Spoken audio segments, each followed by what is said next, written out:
Bhadrak college मुख्य द्वार छात्री उपरे माड़ीगला टांकी गाड़ी। 2 छात्री आहत। कॉलेज कैंपस रे अशांति।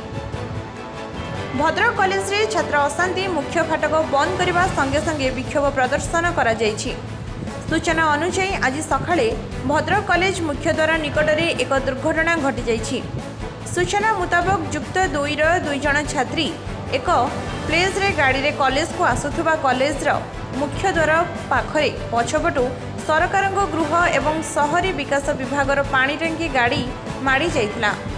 फल घटनास्थल में 2 छात्री गोड़े आघात लगिबारु गुरुतर अवस्था छात्र माने छात्री मानंकु भद्रक मुख्य चिकित्सालय को स्थानांतर करने सहित उत्यक्त छात्र माने मुख्य फाटक आगरे विक्षोभ प्रदर्शन करथिले।